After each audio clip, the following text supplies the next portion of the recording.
I am in Aligarh in North India, 3 hours east of Delhi. It's election time and Rahul Gandhi, India's top opposition leader, is on the march to take on the seemingly unstoppable juggernaut of Prime Minister Narendra Modi, who's seeking a third consecutive term.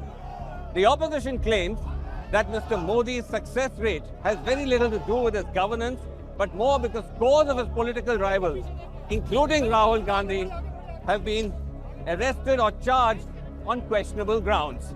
This, they say, has kneecapped the opposition and gained the political arena in favour of the ruling party.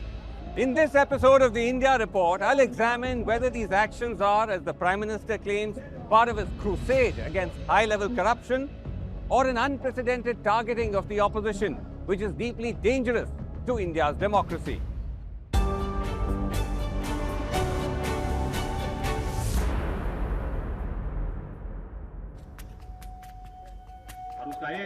A decade ago, Narendra Modi swept to power on the back of promises to clean up corruption. आप मुझे बताइए भाइयों बहनों, भ्रष्टाचार से मुक्ति चाहिए कि नहीं चाहिए?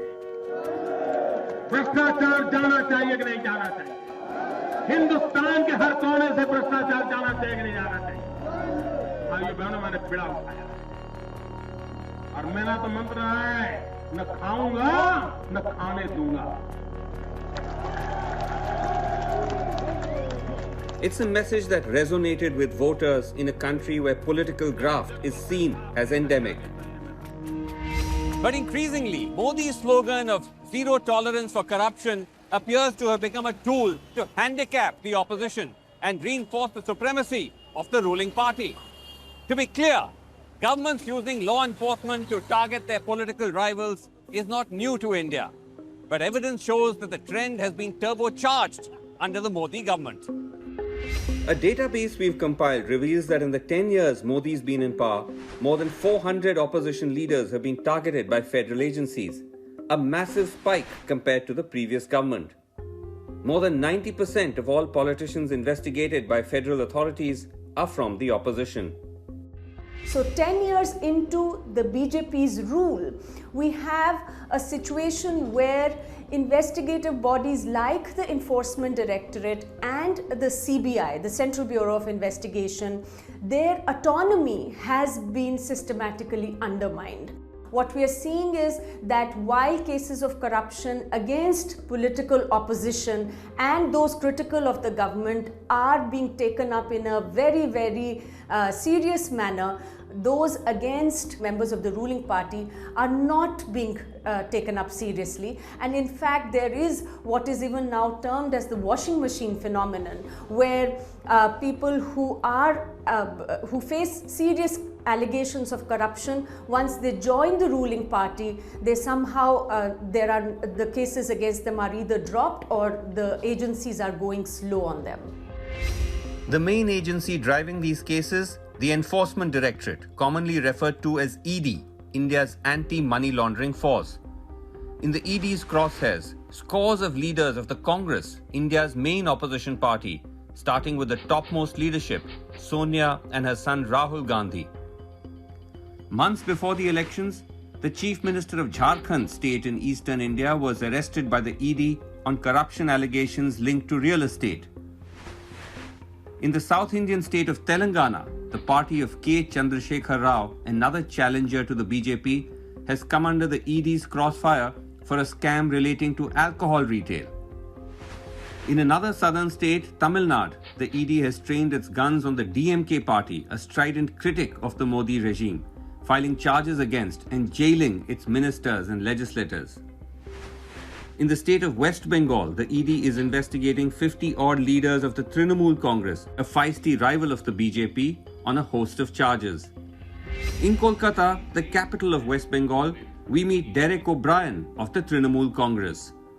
The government says this is part of an anti-corruption crusade. This is not a political vendetta. To that you would say what? I'd laugh. Who will believe this? 96% of these cases are against members of non-BJP parties. Let me give you a little example. My colleague, he's a member of parliament from Bengal. He was seen with the chief minister, his candidature was announced, boom, within 3 days he's been called by one of the agencies. So the interesting thing is that they do it now shamelessly. There's no pretense of, you know, you're an opposition. Are you saying then that the charges on which that they proceed are not genuine? Because their argument is that these are serious charges. If you look at the people in your own party, they've been charged with everything from Ponzi schemes, coal smuggling, cash for government jobs, money laundering, all of that. Anyone proven the law will have to take their own course. But your argument is that what? That these are trumped up charges? These are all trumped up charges. This is how it works. They put pressure, political pressure is put by this. I think the best example is the former Chief Minister of Maharashtra, who was a Western Indian state. A Western Indian state. How many charges there? He joins the BJP. A day after former Maharashtra Chief Minister Ashok Chavan quit the Congress party, is set to join the BJP today. We contacted multiple leaders and spokespersons of the BJP with questions on the crackdown on the opposition. They either didn't respond or declined our request. Achha. How are you, sir? The one person who agreed to give us an interview on this matter was Adish Agarwala, President of the Bar Association of India's Supreme Court and a self-avowed, staunch backer of the Modi government. His answers to our questions were often off-topic or difficult to make sense of. No one is above the law. But surely, when you see the very one-sided manner in which hundreds of opposition leaders are targeted and rarely anybody from the other side, surely that is a matter of deep concern in a democracy. I don't look in that sense. You have to understand, if somebody commit mistake, action should be taken. Our agencies should go against them. But when you're only targeting one side, according to the data, 90% of political leaders targeted by enforcement agencies are of the opposition. And only 10% are non-opposition. That's the issue. That makes it seem like it is a one-sided administration of You can't justice. say everybody is corrupt. Politician of every political party is corrupt. If only opposition politicians are corrupt, ruling party maybe is not completely correct, clean. but in India there is a provision. If you feel that somebody has committed wrong and the investigating agencies are not taking action, India has free and fair judiciary.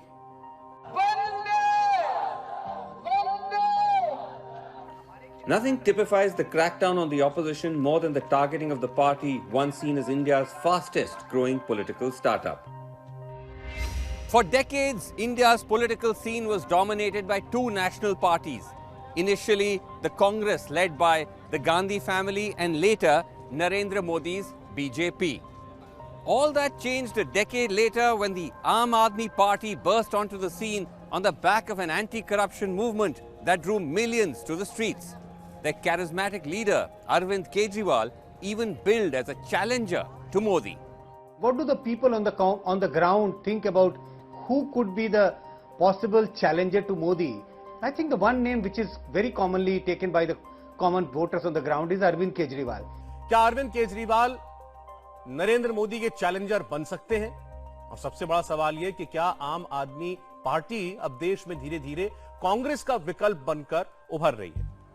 Bharat माता की! In a short span of time, Aam Aadmi Party formed the government in the state of Delhi. Kejriwal became its chief minister. They won the neighboring state of Punjab and set their sights on other regions. But then, in what seemed to be a strategically timed move, the Modi government's anti-corruption agencies swooped in. The Aam Aadmi Party has alleged that the party chief Arvind Kejriwal is likely to be arrested in a matter of 2 days. Top leaders of the AAP, including Kejriwal, were accused of complex charges of corruption and money laundering. I am outside Tihar jail in New Delhi. Behind these walls are some of India's most notorious criminals.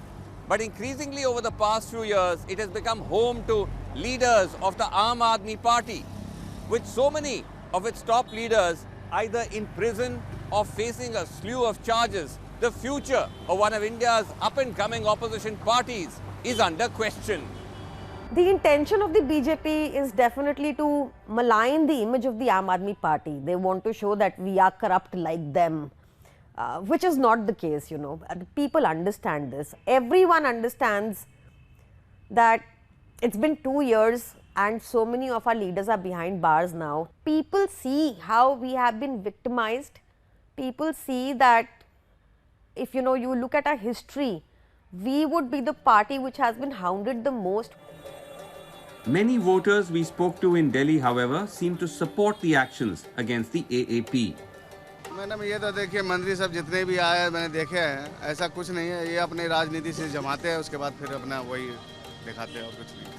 तो ये जो कर रहे हैं ये सही कर रहे हैं, ये जो ईडी का कार्रवाई और ये सब? बिल्कुल, मैं तो कहता हूँ जो हर के साथ होना चाहिए ऐसे कार्रवाई, गलत है तो गलत के साथ गलत ही होना चाहिए।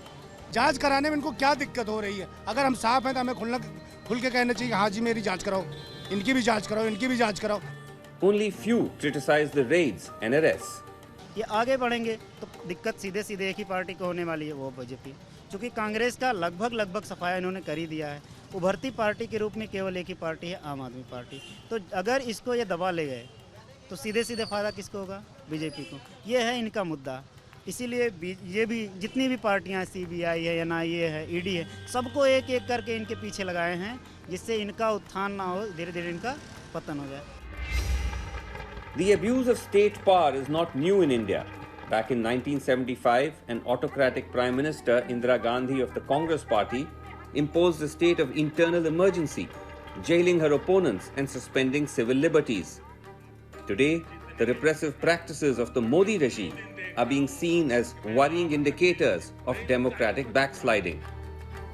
In 2021, the US-based watchdog Freedom House dropped India's rating from free to partly free, while the Sweden-based VDEM Institute said India is one of the worst autocratizers in the last 10 years. There is a concern about what all of this is doing to Indian democracy. Global democracy watchdogs have begun to downgrade India. It is what they call an electoral autocracy. One of the reasons is because of the way the opposition is being targeted. We should not be guided by Western media or agencies. I know what they are. I am the president of International Council of Jurists. That is somewhat of a deflection to my question.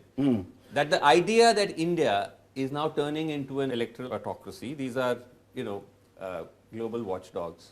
Is that not a matter of concern? How these reports are being influenced, I know. In Washington DC, 125 senators and congressmen from both parties, they are attending our conference on India's Independence Day. How does that I'm telling. Answer this point? I'm answering. We pay them air ticket and stay charges in Washington DC, and they will wear our tricolor. There are so many. You're saying that these watchdogs, when they come out with these reports, they have an agenda. This is not independent. This is not a neutral view. They can be. That I'm saying.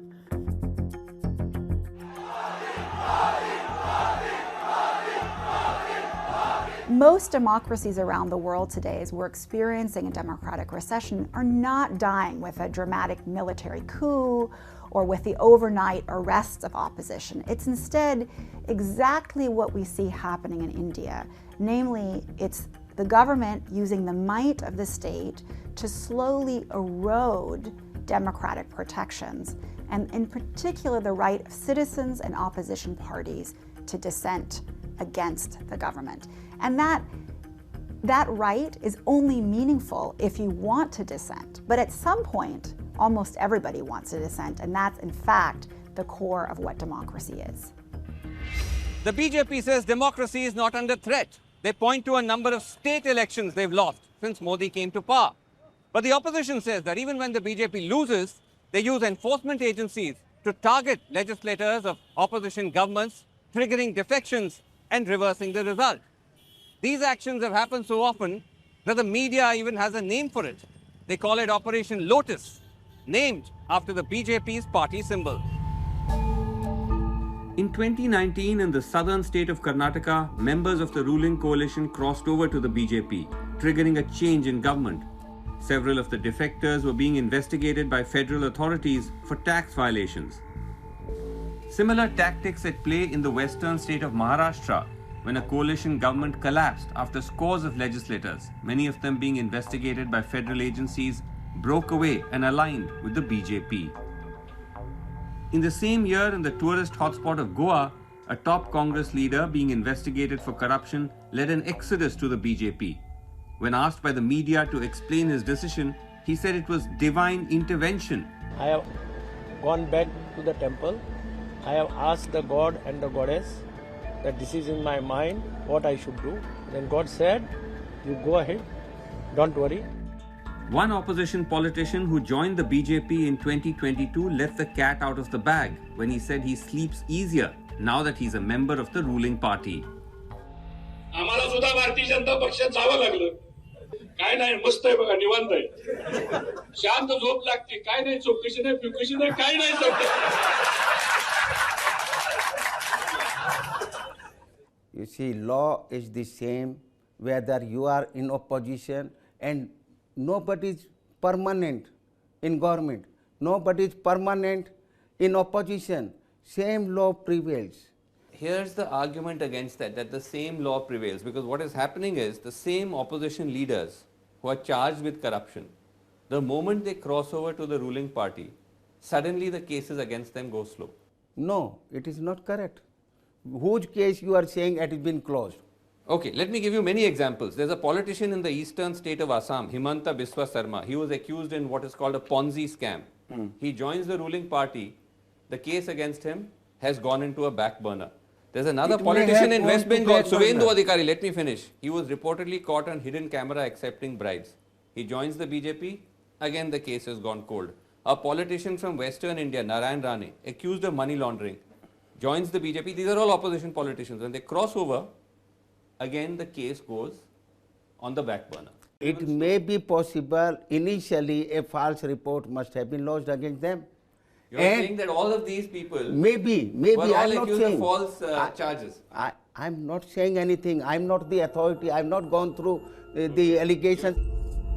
Cases of corruption against the BJP have repeatedly surfaced but rarely get anywhere. In 2016, charges of cronyism and corruption flared over the Modi government's purchase of French fighter jets for about $9 billion. Huge amounts of money were paid to middlemen in the deal. The vindication of corruption allegations against Prime Minister Modi and his government. The matter was eventually closed by the Supreme Court, even though an ongoing probe by French investigators into the charges is reportedly being stalled by India. An association of contractors from South India who wrote to the Prime Minister in 2021 accusing a BJP state government of charging 40% kickbacks on all government contracts received no meaningful response. India's government auditor, the CAG2, has raised red flags with little to no follow-up. It is really very important that agencies that are responsible for investigating and prosecuting cases of corruption be allowed to function independently and do their job. That is the only way that people and the country will know whether there is corruption, and that corruption can also be stemmed where it's happening. Otherwise, we will have a situation where there might be claims of corruption-free India, but in effect, corruption carries on. Perhaps the most striking charge of financial wrongdoing against the Modi government involved murky political financing. 7 years ago, they introduced a scheme which allows individuals and corporations to make anonymous contributions to political parties through financial instruments known as electoral bonds. Despite objections that this would open the floodgates of shady money to enter politics, the government still went ahead.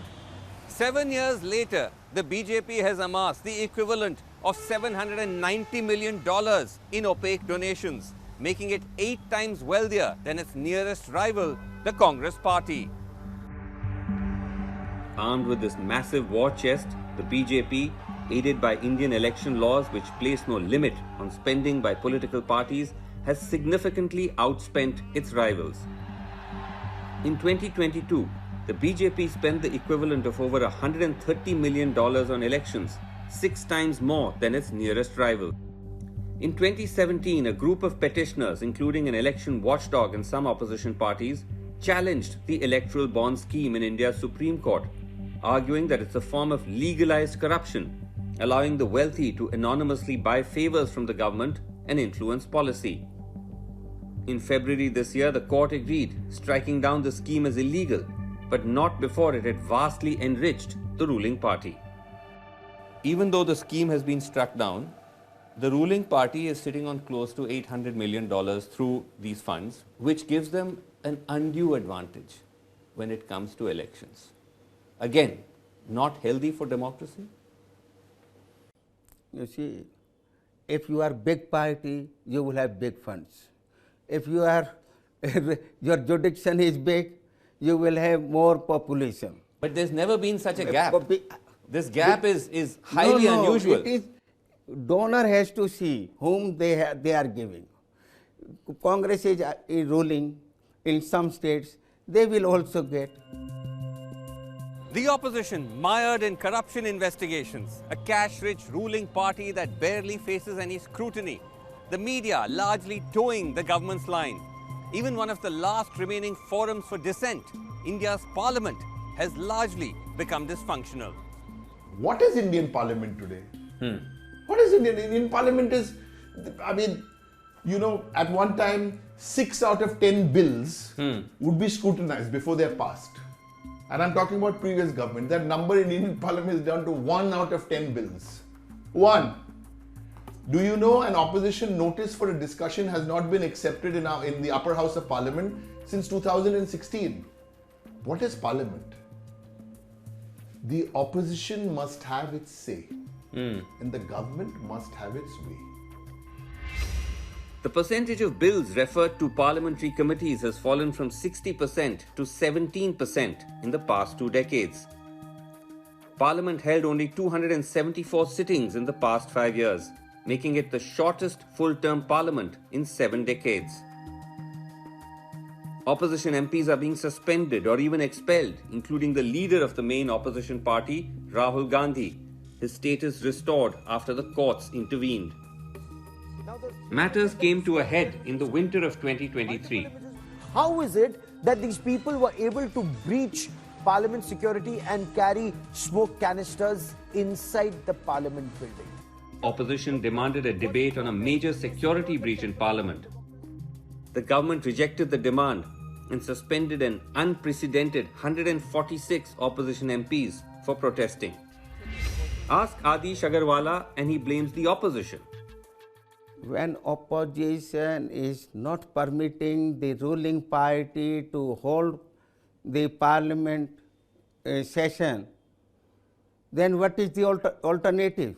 But it's the responsibility. Hold on. It's the responsibility of the government of the day to run parliament. Correct. Isn't the role of the opposition to oppose? Oppose within the parliament debate, not outside creating. So you're blaming the disruptions of the House or the non-functioning of the House entirely on the opposition. The government has no responsibility. I mean, you walk into parliament and you have a chorus of people, dham, dham, dham, Modi, Modi.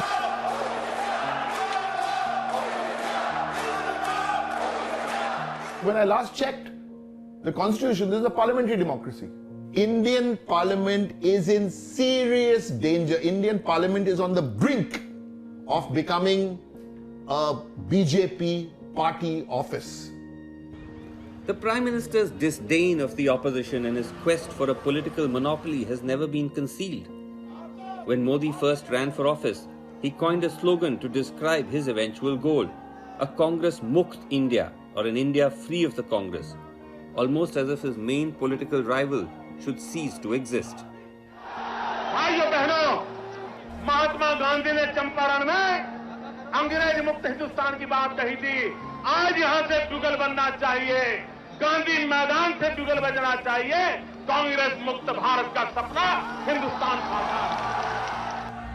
A decade later, that approach of stamping out any political competition appears to have been extended virtually to the entire opposition, Modi's rivals battered by corruption charges, weakened by defections, some of its leaders even in jail.